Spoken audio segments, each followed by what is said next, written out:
एक बड़ी खबर इस वक्त आ रही है। हम 7 समझौतों की बात कर रहे थे, लेकिन भारत और रूस के बीच में कुल 19 समझौते किए गए हैं और ये कारोबार आर्थिक सहयोग को लेकर कई क्षेत्रों में ये समझौते किए गए हैं। कारोबार आर्थिक सहयोग पर भी समझौता यहां पर हुआ है। उसके साथ साथ ऊर्जा, ट्रांसपोर्ट, कनेक्टिविटी पर भी समझौता किए गए हैं। 19 समझौतों की बात हम यहां पर कर रहे हैं। उसके साथ साथ सिविल न्यूक्लियर स्पेस क्षेत्र में भी सहयोग पर समझौता किया गया है। सैन्य तकनीक, विज्ञान के क्षेत्र में भी समझौते किए गए। कुल 19 समझौते इस बायलैटरल में हुए हैं, इस बिजनेस समिट में यहां पर हुए हैं। हमारे साथ में प्रणय उपाध्याय इस वक्त जुड़ चुके हैं। प्रणय, क्या जानकारी? 19 समझौते। जी बिल्कुल, 19 समझौते भारत और रूस के बीच में हुए हैं राष्ट्रपति पुतिन और प्रधानमंत्री मोदी की वार्ता के बाद में, साहिल। और इसके अंदर व्यापक क्षेत्र है। इसके अंदर आर्थिक सहयोग को के मुद्दे हैं, इसके अंदर कनेक्टिविटी के मुद्दे हैं, इसके साथ साथ मीडिया संचार के क्षेत्र में किस तरीके से दोनों देश मिलकर आगे काम कर सकते हैं उसके मुद्दे हैं। खासतौर पर जो food safety and standards authority of India है उसकी और उसके रशियन काउंटर पार्ट के बीच में जो समझौता हुआ है, उससे भारतीय जो खाद्य उत्पाद हैं या फूड प्रोसेसिंग के जो प्रोडक्ट्स हैं उनको रूसी बाजार के अंदर जगह मिल पाएगी। माइग्रेशन एंड मोबिलिटी एग्रीमेंट हुआ है। इसके अलावा हेल्थ केयर के सेक्टर के अंदर हेल्थ एजुकेशन को लेकर समझौता हुआ है और उसी को लेकर भी अनाउंसमेंट हुआ है। तो ये 19 समझौते तो हुए ही हैं, लेकिन एक बड़ा ही डिटेल करीब करीब 70 पॉइंट का एक जॉइंट स्टेटमेंट इशू किया गया है राष्ट्रपति पुतिन और प्रधानमंत्री मोदी की बातचीत के बाद में।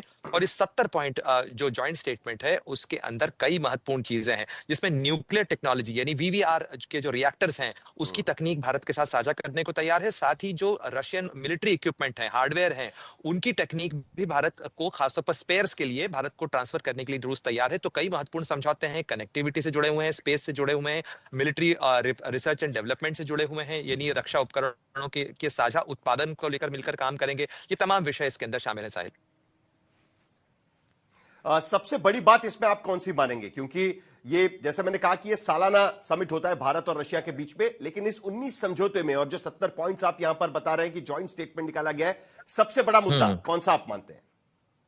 देखिए, इसके अंदर सबसे ज्यादा जोर जो है, चाहे वो 19 समझौते हों, चाहे जो ये जॉइंट स्टेटमेंट हो, इसके अंदर सबसे ज्यादा जोर है भारत और रूस के बीच में आर्थिक सहयोग को बढ़ाने के लिए, उसका दायरा बढ़ाने को लेकर। चाहे आप माइग्रेशन मोबिलिटी देख लीजिए, चाहे जो बिजनेस टू बिजनेस कोलैबोरेशन हो रहा है या बढ़ाना है उसका है, जो 2030 तक का, यानी हम 2025 के अंत में खड़े हैं इस समय, अगले 5 सालों के अंदर $100 अरब के व्यापार कारोबार को बढ़ाने का लक्ष्य रखा गया है, जो कि 4 साल के हिसाब से काफी बड़ा लक्ष्य है।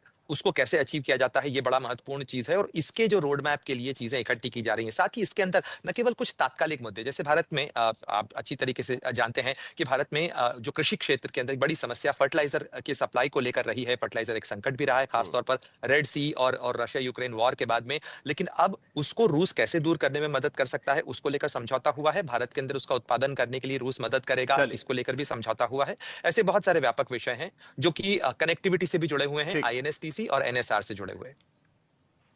तो अलग अलग मुद्दों पर समझौते हुए हैं और 19 समझौतों का जिक्र प्रणय उपाध्याय यहां पर कर रहे थे।